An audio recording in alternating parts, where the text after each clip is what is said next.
মদিনার জমিনে যে কয়েকজন গরিব সাহাবী ছিলেন, যদিও তারা টাকা পয়সা ছিল না, দেখতে কালো ছিলেন, কিন্তু তাদের ভিতরে নবীজির মহব্বত খুব বেশি ছিল। তারা দুনিয়ার সব কিছু একদিকে রাখতেন, নবীর মহব্বত অপর দিকে রাখতেন। সমাজ কি বলবে, এলাকার মানুষ কি বলবে, মহল্লার মানুষ কি বলবে, আমার বাবা কি বলবে, আমার সন্তান কি বলবে, নবীর মহব্বতের কারণে কোনো কিছু তারা পরোয়া করতেন না। তারা হলেন সাহাবী। সুবহানাল্লাহ, সুবহান। মদিনার জমিনের যে কয়েকজন গরীব সাহাবী, একজন ছিলেন সাইয়েদনা বেলাল রাদিয়াল্লাহু তাআলা আনহু। দেখতে ছিলেন কালো, বাড়ি ছিল আফ্রিকার ইউথোপিয়ায়। আফ্রিকার মানুষ একেবারেই কালো, বেলাল ছিলেন আরো কালো। বেলাল দেখতে সুন্দর ছিলেন না, টাকা পয়সা ছিল না, কিন্তু বেলালের কলিজা যদি আপনি ছিঁড়ে বের করেন, বেলালের কলিজায় হুব্বে রাসূলের কোনো কমতি ছিল না। সুবহানাল্লাহ। এজন্যই তো বেলালের এত ইজ্জত, এত সম্মান। নবীজি মেরাজ থেকে এসে মসজিদে নববীতে বললেন, বেলাল তোমার নামে আমি জান্নাতে সুন্দর একটা বিল্ডিং দেখে এসেছি। বেলাল তুমি কোন আমল করো যে আমল কারণে তোমার নামে জান্নাতে আল্লাহ একটা রুম তোমার নামে লিখে রেখেছেন। সাইয়েদনা বেলাল এই কথা শুনে চোখের পানি ছেড়ে দিলেন, বললেন, হুজুর আমি বেলালের তেমন কোনো আমল নাই, আমি বেলালের তেমন কোনো নামাজ রোজা নাই, আমি বেলাল নামাজ পড়ি, রোজা রাখি, হজ করি, জাকাত দেই, এই সব কিছু দিয়ে আমি যে জান্নাতের আশা করতে পারি না।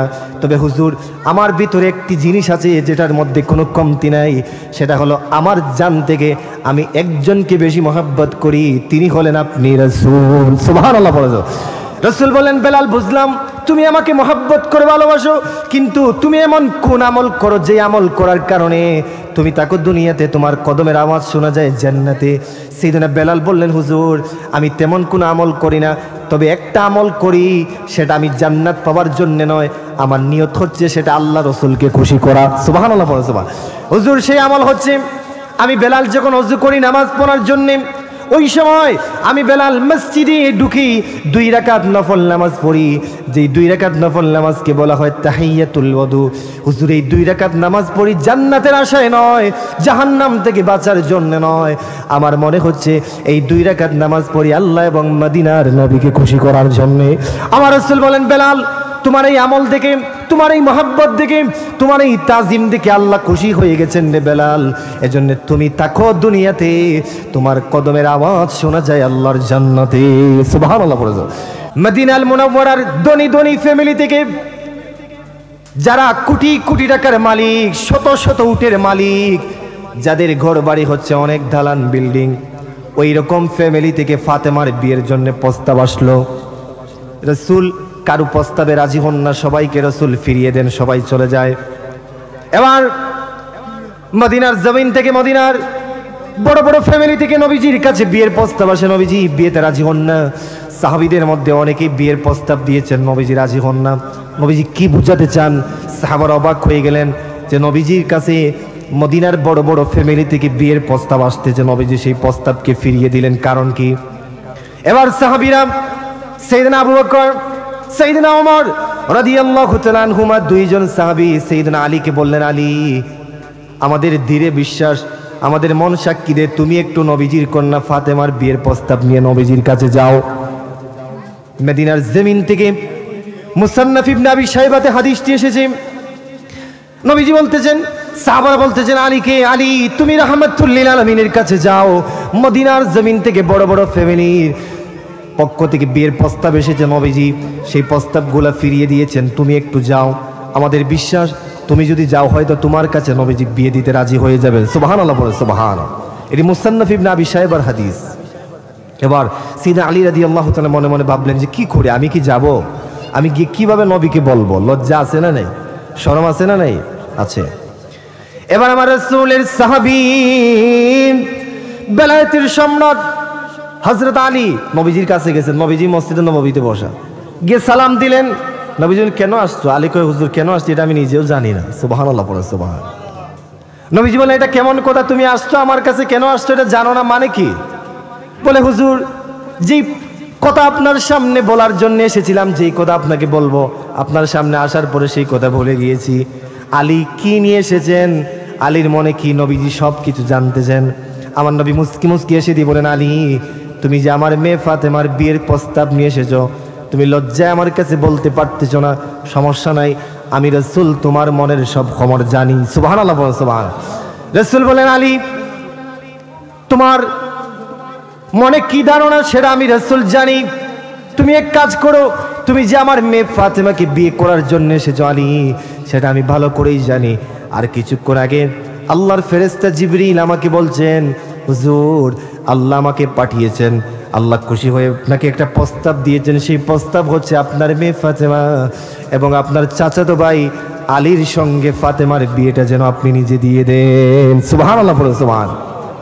রাসূল বলেন, আলী তুমি যে আমার কাছে এসেছো, তুমি একটু আগে আসার আগে জিবরিল এসেছে, এসে বলতেছে আল্লাহ বলছেন ফাতেমাকে যেন তোমার সাথে বিয়ে দেওয়া হয়। সুবহানাল্লাহ, সুবহান। দেখেন নবীজির মেয়ে ফাতেমার বিয়ে কিভাবে হয়েছে। প্রিয় ভাইরা, এবার সাইয়েদনা আলী রাদিয়াল্লাহু তাআলা আনহু এই কথা শোনার পরে নবীজি বললেন, আলী আল্লাহ বলেছেন তোমার সাথে যেন আমার ফাতেমার বিয়ে দেই, তুমি কি রাজি আছো নাকি? আলী কয়, হুজুর এই কথা বলার জন্যই তো এসেছিলাম, এখন যেহেতু আপনি বলে ফেলছেন আমি তো 100% রাজি। সুবহানাল্লাহ, সুবহান। আমার রাসূল বলেন, আলী এবার তুমি যে আমার মেয়ে ফাতেমাকে বিয়ে দিবা, সেই বিয়ে দেওয়ার জন্য তুমি মহারানা কোথায় দিবা? মহারানার টাকা আছে নাকি? আলী কয়, মহারানার টাকা দিব কেমনে, আমি তো থাকার আমার বাড়ির জায়গাও নাই। সুবহানাল্লাহ, সুবহান। আলী কয়, হুজুর মহারানা যে দিব এটা তো দিব দূরের কথা, আমি যে বাড়িতে থাকবো সেই জায়গাও নাই। আল্লাহু আকবার বলে, আল্লাহু আকবার। আর আমাদের দেশে বিয়েতে আমরা যেটা এখন করি, কাবিন 10 লক্ষ টাকা, 15 লক্ষ টাকা, অনেক জায়গায় হয় 10 লক্ষ 10,010 টাকা, স্বর্ণ বাবদ 3 লক্ষ টাকা শেষ, বাকি 7 লক্ষ টাকা। এছাড়া বিয়ে হয় না। নাউজুবিল্লাহ বলেন, নাউজুবিল্লাহ। অনেক যুবক এইরকম আছে বিয়ে করতে পারতেছে না, আমাকে বলে হুজুর বিয়ে যে করব 10 লক্ষ টাকা দিব কেমনে? আর অনেকেই ভাবে যে 10 লক্ষ টাকা মহারানা দিলে কাবিন লেখলে ওটা তো আর দিতে হয় না, এটা তো অনেকের দানা। অথচ ইসলাম কি বলছে? ইসলাম বলছে তুমি যত টাকা মহারানা সাব্যস্ত করবা তত টাকা দিতেই হবে, আর না হয় কিয়ামতের মাঠে তোমার স্ত্রীর সামনে তোমাকে জবাব দিতে হবে। আমাদের শেষে আমরা তো মনে করি যে 10 লক্ষ টাকা। এখন কি করে জানেন? ছেলের পক্ষ কয়, মেয়ের পক্ষ ছেলেকে কয় যে তোমাকে 10 লক্ষ টাকা দিতে হবে। ছেলে কয় আমি 10 লক্ষ টাকা দিব কোথার থেকে? তো বাবা কয় আরে এটা তো দেওয়া লাগতো না, এটা তো এমনি একটা রেওয়াজ। নাউজুবিল্লাহ বলে, নাউজুবিল্লাহ। অথচ ইসলাম বলছে যত টাকা তুমি কাবিন দিবা তত টাকা তোমার স্ত্রীকে বুঝিয়ে দিতে হবে, আর না হয় কিয়ামতের মাঠে তোমার স্ত্রীর সামনে তোমাকে জবাব দিতে হবে।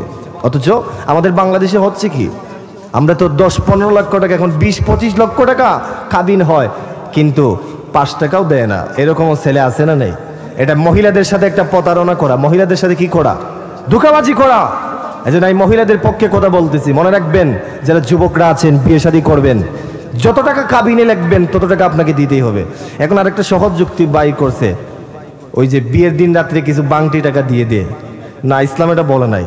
তুমি ফাঁকিবাজি পাইছো কোথায়? তোমার কোথায় তো ইসলাম চলবে না। ইসলাম তো নির্ধারিত নিয়মতান্ত্রিক বিষয় দিয়েছে। তুমি তোমার স্ত্রীকে 10 লক্ষ টাকা কাবিন দিয়ে বিয়ে করলা, 10 টাকাও দাও না, এটাই পাইছো কোথায়? এটা তো নিজে ফতোয়া আবিষ্কার করছে। নাউজুবিল্লাহ বলে, নাউজুবিল্লাহ। এই জন্য ইসলাম বলছে তুমি যত টাকা কাবিন দিবা খবরদার তত টাকা তোমাকে দিতেই হবে। এবার চিন্তা করেন আমাদের দেশে যে বিয়েগুলা হচ্ছে 10 লক্ষ টাকা 15 লক্ষ টাকা, এই টাকা কি কোনো স্বামী তার স্ত্রীকে দেয় নাকি? না, এটা তো ধোঁকাবাজি। কিয়ামতের মাঠে কিন্তু প্রত্যেক স্বামী স্ত্রীর সামনে জবাব দিতে হবে, আর না হয় জান্নাতে যাওয়া সম্ভব নয়। এই জন্যে ফাতেমা রাদিয়াল্লাহু তাআলা আনহা, আমার নবী কয় আলী তুমি যে আমার মেয়ে ফাতেমাকে বিয়ে করবা, আলী তোমার কাছে কি মহারানার টাকা আছে নাকি? আলী কয় হুজুর মহারানার টাকা দিব কেমনে, আমার তো বাড়ি গড়ই নাই, আপনি তো সব কিছু জানেন। নবীজি বলছেন না আলী, মহারানার টাকা অবশ্যই তোমাকে দিতে হবে, আর না হয় আমার মেয়েকে তোমার সাথে বিয়ে দেওয়া যাবে না, এটা দিতেই হবে। সেদিন আলী বলতেছেন হুজুর আমার কাছে কোনো সম্পদ নাই, তবে আমার কাছে একটু সম্পদ আছে, আমার হাতে একটা তরবারি আছে আর একটা ডাল আছে, এই 2টা জিনিস আমার সম্পদ, আর কোনো কিছু সম্পদ নাই। সুবহানাল্লাহ বলে, সুবহান। রাসূল বলেন আলী এক কাজ করো, তাহলে এই ডালটা নিয়ে বাজারে বিক্রি করো, আর বিক্রি করে যত টাকা তুমি এই ডালের বিনিময়ে পাবা সেই টাকাগুলো নিয়ে আসো, ওই টাকা হবে তোমার সঙ্গে আমার ফাতেমার বিয়ের মহারানা। সুবহানাল্লাহ বলে, সুবহানাল্লাহ। যুবক ভাইরা চিন্তা করো নবীজি কি বলতেছেন, মহারানা ছাড়া বিয়ে হয় না, অবশ্যই দিতে হবে। সাইয়েদনা আলী রাদিয়াল্লাহু তাআলা আনহু ওই ডাল নিয়ে বাজারে রওনা হলেন। গিয়ে তিনি সঙ্গে সঙ্গে বাজারে গেলেন মদিনার, গিয়ে দেখা হলো নবীজির আরেক জামাই, নাম হচ্ছে সাইয়েদনা উসমান রাদিয়াল্লাহু তাআলা আনহু। সুবহানাল্লাহ পড়ে সুবহান। নবীজি বললেন, আলী বললেন, উসমান তুমি এখানে কি করতেছো? বলে, তুমি এখানে কি করতেছো? বলে, আমি কি করতেছি মানে আমি তো এসেছি এই ডালটা বিক্রি করব। বলে, কেন? বলে, আপনি জানেন না? বলে, কি? আমি তো কিছু জানি না। বলে, আপনার নবীজির মেয়ে ফাতেমার সাথে তো আমার বিয়ে হওয়ার কথা, বলছেন মোহরানা দেওয়ার জন্য নবীজি, মানে আমার কাছে তো টাকা পয়সা নাই, এই ডালটাই আমার সম্পদ, এটা আমি বিক্রি করতে এসেছি। সুবহানাল্লাহ পড়ে সুবহান। দেখেন সাইয়েদনা উসমান রাদিয়াল্লাহু তাআলা এটা জানেন না। উসমান বললেন, ঠিক আছে, তুমি কত দিরহাম চাও? বলে, আপনি যা দিবেন। মুসান্নাফ ইবনে আবি শাইবাতে এসেছে সাইয়েদনা উসমান রাদিয়াল্লাহু তাআলা তখন 500 দিরহাম দিলেন। কত দিরহাম? 500 দিরহাম। আর এই 500 দিরহাম নিয়ে সাইয়েদনা আলী রাদিয়াল্লাহু তাআলা আনহু ফাতেমাকে বিয়ের মোহরানা দিলেন। ফাতেমার সঙ্গে সাইয়েদনা আলীর বিয়ে হয়ে গেল। আর এই সুন্দর ফ্যামিলি থেকেই জন্ম হলো জান্নাতি যুবকদের সরদার ইমাম হাসান ও হুসাইন। চিল্লায় বলেন সুবহানাল্লাহ। এজন্য আমাদের পরিবার থেকে ভালো সন্তান হয় না কেন? এখন আমাদের দোষ আছে না নাই? প্রথমত আমরা বিয়েটাই সহিভাবে বিয়ে করতে পারতেছি না। ইসলাম যেইভাবে বিয়ের কথা বলেছে ওইভাবে আমরা বিয়ে করতেছি না। আমরা হিন্দুদের সংস্কৃতি অনুসরণ করে, অমুসলিমদের সংস্কৃতি অনুসরণ করে আমরা বিয়ের দিন অনেক অপসংস্কৃতি হয়। বিয়ে যখন শুরু হয় বিসমিল্লাহ থেকে শুরু হওয়া পর্যন্ত, শুরু থেকে নিয়ে শেষ পর্যন্ত অপসংস্কৃতি আছে না নাই? নাউজুবিল্লাহ, যেগুলো আপনি কল্পনা করতে পারবেন না। বিয়ে একটি ভালো কাজ। রাসূল বলছেন বিয়েতে রহমত নাজিল হয়। আমার বিশ্বাস আজকে এই যে বিয়ে উপলক্ষে এই যে আয়োজন, এখানে রহমত নাজিল হচ্ছে কিনা? রহমত নাজিল হচ্ছে। কেন? এটি ভালো আয়োজন করেছেন। এটি যদি না করে এখানে ডিজে পার্টি করতেন, মেহেদি অনুষ্ঠান নামে, গায়ে হলুদ নামে এই যে ডিজে পার্টি করতেন, তাহলে রহমত নাজিল হতো না গজব নাজিল হতো? গজব। এবং এই গজব শুধু এই এলাকার মানুষদেরকে এফেক্ট করতো না, আশেপাশের মানুষদেরকেও এফেক্ট করতো। কারণ মনে রাখবেন, গজব যখন আসে তখন একজনের উপর আসে না, আর গজব যখন আসে তখন ভালো মানুষের উপর গজব আসে। সাইয়েদনা হুদ আলাইহিস সালামের জামানায় জিবরাইল আসলেন। আল্লাহ বলছিলেন তুমি জমিনকে উল্টিয়ে দাও। জিবরিল এসে দেখেন এক লোক মসজিদে বসে তসবিহ হবে। জিবরিল কয়, হুজুর আল্লাহ আপনি বললেন জমিন উল্টিয়ে দেওয়ার জন্য, লূত আলাইহিস সালামের জামানায় নবীর জমিন উল্টিয়ে দেওয়ার জন্য, এখানে তো ভালো মানুষের অভাব নাই। আল্লাহ কয়, যেই ব্যক্তি মসজিদে বসে তাসবিহ জপতেছে তাকে আগে ধ্বংস করো, কারণ তার বাড়ির আশেপাশে অনইসলামিক কার্যক্রম হচ্ছে, গুনার কাজ হচ্ছে। সে প্রতিবাদ না করে, তার জবান দ্বারা প্রতিবাদ না করে, হাত দ্বারা প্রতিবাদ না করে সে সমর্থন করে মুনাফিকের পরিচয় দিয়েছে। সুতরাং ধ্বংস করতে হলে আগেই মুনাফিকটাকে ধ্বংস করো। চিল্লায় বলে নাউজুবিল্লাহ। এবার এই জন্যেই যেখানে গান বাজতে হবে এখানে রহমতের কোনো আশা করা যায় নাকি? তো আমাদের ফ্যামিলিতে আমাদের বিয়েগুলা ভালো হয় না কেন? সংসার টিকে না কেন? কারণ বিয়ের শুরু থেকেই অনইসলামিক কার্যক্রম আছে না নাই? বিয়ে যখন শুরু হয় আপনারা কি আমার কথায় রাগ করতেছেন নাকি? বিয়ে যখন শুরু হয় তখনই বরপক্ষ যখন কন্যা পক্ষকে দেখতে আসে, এখান থেকে অনইসলামিক কার্যক্রম শুরু হয়ে যায়, যেটা ইসলাম সমর্থন করে না। যেমন যে বর, সে কয় আমি আমার স্ত্রীকে দেখতে আসবো, কথা সত্য, কিন্তু সাথে আমার একটা বন্ধু আছে সল্টু, তাকে নিয়ে আসবো। নাউজুবিল্লাহ বলেন নাউজুবিল্লাহ। অথচ সে মেয়েকে বিয়ে করবে, তার জন্য ওই মহিলাকে দেখা জায়েজ, কিন্তু তার বন্ধুর জন্য দেখা জায়েজ না হারাম? কথা বলে না, জায়েজ না হারাম? এই যে শুরু হলো হারাম থেকে। তারপরে কাবিন 10,10,000 10 টাকা, ছেলে 1 টাকাও দেয় না। তারপর সবচাইতে যে অশ্লীল কাজ হয়, বিয়েতে যে রহমত নাজিল হয় না, এটা সবচেয়ে প্রধান যে কাজ সেটি হলো বিয়ের দিনকে কেন্দ্র করে আমরা গায়ে হলুদ করি। অথচ এটা ছিল হিন্দুদের সংস্কৃতি। হিন্দুরা গায়ে হলুদ করে, হিন্দুরা ডিজে পার্টি করে, হিন্দুরা গান বাদ্যের আয়োজন করে, কিন্তু তুমি মুসলমান দাবি করো, তুমি ইসলামের অনুসারী হয়ে মসজিদে নামাজও পড়ো, আবার এইরকম গায়ে হলুদ করে, এটা পাইছো কোথায়? এই জন্যই তো আল্লাহ বলছেন তোমাকে পরিপূর্ণ ইসলামে প্রবেশ করো। মুসলমান না হয়ে ইসলামে, পরিপূর্ণ ইসলামে প্রবেশ না করে কবরে যেও না। অনেকে আছে, অনেক হাজী সাহেব আছে, বলে হাজী সাহেব আপনার বাড়িতে ডিজে পার্টি হচ্ছে। কই না না, এটা তো আমি করতেছি না, এটা এই যে ছেলেরা আছে এরা করতেছে। এই কথা বলে কি হাজী সাহেব কি আমাদের মাঠে আল্লাহর কাছ থেকে বাঁচতে পারবে নাকি? না। মনে রাখবেন প্রত্যেক ব্যক্তি দায়িত্বশীল। হাদিসে এসেছে, সহিহ বুখারীর হাদিস, প্রত্যেক ব্যক্তি দায়িত্বশীল। নবীজি বলছেন আলা কুল্লুকুম রাইন ওয়া কুল্লুকুম মাসউলুন আন রাইয়াতি। নবীজি বলছেন প্রত্যেক ব্যক্তি দায়িত্বশীল, আর তাদের দায়িত্ব সম্পর্কে হাসরের মাঠে প্রশ্ন করবেন কে? এখন আপনি বলতে পারেন আমি তো চেয়ারম্যান না মেম্বার না, এটা আমার দায়িত্ব না। না না, আপনারও দায়িত্ব আছে। আপনি গড়ের মুরব্বী, আপনার দায়িত্ব আছে। আপনি ফ্যামিলির সন্তান, বড় সন্তান, আপনার দায়িত্ব আছে। আপনি মসজিদের ইমাম, আপনার দায়িত্ব আছে। আপনি এলাকার মেম্বার, আপনার দায়িত্ব আছে। আপনি এলাকার চেয়ারম্যান, আপনার দায়িত্ব আছে। কারণ আপনি মেম্বার থাকার পরে যদি আপনার ওয়ার্ডে অনইসলামিক কার্যক্রম হয়, আপনি যদি বুটের আশায়, বুট কমে যাবে এই আশায় যদি আপনি প্রতিবাদ করেন না, কিয়ামতের মাঠে কিন্তু আপনাকেও পাকড়াও করবে একজন, তিনি কে? বাঁচতে পারবেন না। কারণ ইসলাম বলছে তুমি যদি তোমার সামর্থ্য তাকে হাত দিয়ে প্রতিবাদ করো, হাত দিয়ে যদি না পারো মুখ দিয়ে বাধা দাও, আর মুখ দিয়ে যদি সেটা প্রতিবাদ করার পর যদি তারা না মানে অন্তর দিয়ে ঘৃণা করো, তাহলে তুমি হাসরের মাঠে রক্ষা পাবে। আর না হয় হাসরের মাঠে আল্লাহর সামনে জবাব দেওয়ার কোনো ব্যবস্থা নেই। প্রেমায়নাম, এই জন্য বিয়ে হচ্ছে একটি গুরুত্বপূর্ণ ইবাদত। নবীজি স্পষ্ট করে বলছেন আন-নিকাহু মিন সুন্নতি ফামান রাগিবা আন সুন্নতি ফালাইসা মিন্নি।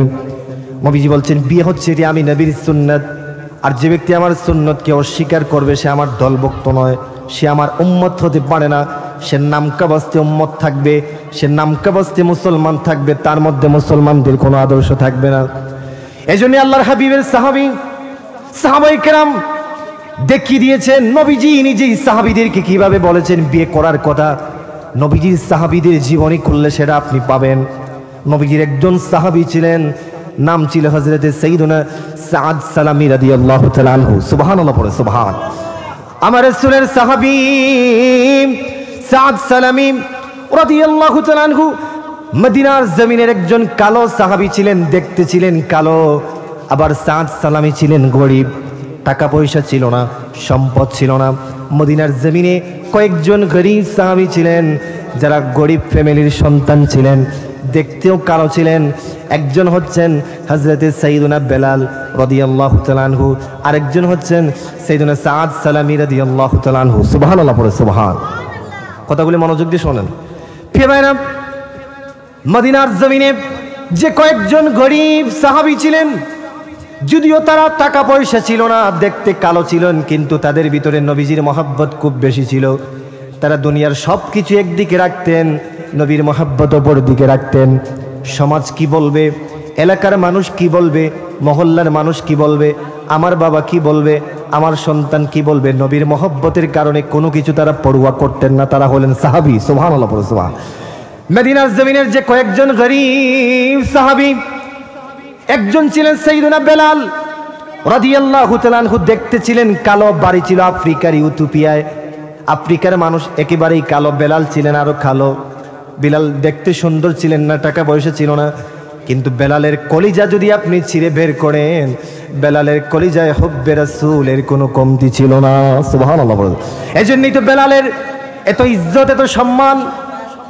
নবীজি মেরাজ থেকে এসে মসজিদে নববীতে বললেন, বেলাল তোমার নামে আমি জান্নাতে সুন্দর একটা বিল্ডিং দেখে এসেছি। বেলাল তুমি কোন আমল করো যে আমল কারণে তোমার নামে জান্নাতে আল্লাহ একটা রুম তোমার নামে লিখে রেখেছেন? সাইয়েদনা বেলাল এই কথা শুনে চোখের পানি ছেড়ে দিলেন, বললেন, হুজুর আমি বেলালের তেমন কোনো আমল নাই, আমি বেলালের তেমন কোনো নামাজ রোজা নাই, আমি বেলাল নামাজ পড়ি, রোজা রাখি, হজ করি, যাকাত দেই, এই সব কিছু দিয়ে আমি যে জান্নাতের আশা করতে পারি না। তবে হুজুর আমার ভিতরে একটি জিনিস আছে যেটার মধ্যে কোনো কমতি নাই, সেটা হলো আমার জান থেকে আমি একজনকে বেশি মহব্বত করি, তিনি হলেন আপনি রাসূল। সুবহানাল্লাহ। রাসূল বলেন, বেলাল বুঝলাম তুমি আমাকে মহব্বত করে ভালোবাসো, কিন্তু তুমি এমন কোন আমল করো যে আমল করার কারণে তুমি তাকে দুনিয়াতে তোমার কদমের আওয়াজ শোনা যায় জান্নাতে? সাইয়েদনা বেলাল বললেন, হুজুর আমি তেমন কোনো আমল করি না, তবে একটা আমল করি, সেটা আমি জান্নাত পাওয়ার জন্য নয়, আমার নিয়ত হচ্ছে সেটা আল্লাহ রসুলকে খুশি করা। সুবহানাল্লাহ। হুজুর সেই আমল হচ্ছে, আমি বেলাল যখন ওযু করি নামাজ পড়ার জন্যে, ওই সময় আমি বেলাল মসজিদে ঢুকি, 2 রাকাত নফল নামাজ পড়ি, যেই 2 রাকাত নফল নামাজকে বলা হয় তাহিয়াতুল ওযু। হুজুর এই 2 রাকাত নামাজ পড়ি জান্নাতের আশায় নয়, জাহান্নাম থেকে বাঁচার জন্য নয়, আমার মনে হচ্ছে এই 2 রাকাত নামাজ পড়ি আল্লাহ এবং মদিনার নবীকে খুশি করার জন্য। আমার রাসূল বলেন, বেলাল তোমার এই আমল দেখে, তোমার এই মহব্বত দেখে, তোমার এই তাজিম দেখে আল্লাহ খুশি হয়ে গেছেন রে বেলাল। এজন্য তুমি তাকো দুনিয়াতে, তোমার কদমের আওয়াজ শোনা যায় আল্লাহর জান্নাতে। সুবহানাল্লাহ পড়ে যাও। এইভাবে নবীর সাহাবীদের জীবনী করলে এইভাবে পাবেন। শুধু বেলাল নয়, মদিনার জমিনে আরেকজন গরিব সাহাবী ছিলেন, নাম ছিল সাদ সালামি রাদিয়াল্লাহু তাআলা আনহু। টাকা পয়সা ছিল না, দেখতে সুন্দর ছিলেন না, উচ্চ ফ্যামিলির সন্তান ছিলেন না, কিন্তু ওনার ভিতরে নবীর মহব্বতের কোনো কমতি ছিল না। সাদ সালামি রাদিয়াল্লাহু তাআলা আনহু একদিন নবীজির সামনে এসে চোখ বেজার। নবীজি বলেন, সাদ সালামি, তুমি আমার সামনে প্রতিদিন হেসে হেসে আসো, আজকে তোমার চেহারা বেজার কেন, চোখের পানি ছাড়তেছো কেন? সাহাবী বলতেছেন, হুজুর আমি আপনাকে মনের একটি দুঃখ বলতে চাই। নবী বলেন, কি দুঃখ বলো? সাদ সালামি বলেন, হুজুর আমার জীবনে আমি বালেগ হওয়ার পর থেকে, ইসলাম ধর্ম গ্রহণ করার পর থেকে আমার জানা মতে আমি কোনোদিন আপনার একটা সুন্নতকে আমি ছাড়ে দিই নাই, সব সুন্নত আমি পালন করেছি। তবে হুজুর আপনার একটা সুন্নতকে আমি এখনো পালন করতে পারি নাই। নবীজি বললেন, সেই সুন্নত কোনটি? সাদ সালামি বলেন, হুজুর সেই সুন্নত হচ্ছে বিয়ে। সুবহানাল্লাহ পড়ে সুবহান। রাসূল বলেন, সাহাবী তুমি বিয়ে করতে পারো নাই, কারণ কি? সাহাবী সাদ সালামি বলেন, হুজুর তার কারণ হচ্ছে আমি এত গরিব, মদিনার জমিনে আমার চাইতে গরিব কোনো সাহাবী নাই। দ্বিতীয় কারণ হচ্ছে আমি দেখতে অসুন্দর, কোনো বাবা তার মেয়েকে আমার কাছে বিয়ে দিতে রাজি হয় না। সবাই প্রশ্ন করে আমি কি করব, কি করে খাওয়াবো, আমি তো দেখতে কালো, কোনো মেয়ে আমার সাথে বিয়ে বসতে রাজি হয় না। সুবহানাল্লাহ বলে। রাসূল বলেন, সাহাবী তাই নাকি? বলে হ্যাঁ। বলে মদিনার কোনো মেয়ে তোমার সাথে বিয়ে বসতে রাজি হয় না? বলে না। আমার রাসূল বলেন, সাহাবী সাদ সালামি চিন্তা করো না, তুমি কালো হতে পারো, গরিব হতে পারো, কিন্তু আমি জানি তোমার ভিতরে আমার মহব্বত কমতি নাই। দুনিয়াতে যদিও তুমি দেখতে কালো, কিন্তু তোমার সম্মান, তোমার মর্যাদা যে অনেক বেশি, এটা একমাত্র জানেন আল্লাহ এবং একমাত্র জানি আমি মুহাম্মদ সাল্লাল্লাহু আলাইহি ওয়াসাল্লাম। নবী বলেন, সাদ সালামি চিন্তা করো না, টেনশন করো না, তুমি যে বিয়ে করতে চাও? বলে হ্যাঁ। রাসূল বলেন, সাহাবী রে তাহলে চিন্তা করো না, টেনশন করো না, আমি ঘোষণা দিচ্ছি তোমার বিয়ে হবে। শুধু তোমার বিয়ে হবে তা নয়, মদিনার জমিনের সবচেয়ে সুন্দরী রূপসী যে নারী, সেই নারীর সাথে তুমি সাদ সালামির বিয়ে হয়ে যাবে। সুবহানাল্লাহ বলে সুবহান। সাদ সালামি তো খুশি। নবীজি বলেন, তাই নাকি? বলে হ্যাঁ। এবার নবীজি চিঠি লিখলেন। মদিনার সবচেয়ে সুন্দরী নারী ছিল, নাম ছিল হুরে মদিনা। নাম কি? হুরে মদিনা। মা বোনেরা কথাগুলি ভালো করে শোনেন। এখন তো ছেলে যদি গরিব হয়, কয় তার কাছে আমার মেয়ে বিয়ে দিব, তার ফিউচার কি হবে, ভবিষ্যৎ তার প্ল্যান কি? ছেলে যদি চাকরিজীবী না হয়, সরকারি চাকরিজীবী, তাহলে বিয়ে দিতে চায় না। এরকমের কিছু মানুষ আছে না নাই? অথচ ইসলাম বলছে বিয়ে করো, বিয়ে সহজ। আর এই বিয়েটাকে আমরা এত কঠিন করছি, 10-15-20 লক্ষ টাকা ছাড়া বিয়ে হয় না। ইসলাম কত সুন্দর সিস্টেম দিয়েছে। ইসলাম বলছে, নবীজি বলছেন, মসজিদের ভিতরে বিয়ে করো, সুন্দর করে মিলাদ মাহফিলের আয়োজন করো, মিম্বরে দাঁড়িয়ে খুতবা পড়ো, সেখানে বিয়ের ব্যবস্থা করো, ছেলের বাবা থাকবে, মেয়ের বাবা থাকবে, ইজাব কবুল হবে, কিছু খেজুর বন্টন করে বিয়ে শেষ করে দাও। সুবহানাল্লাহ।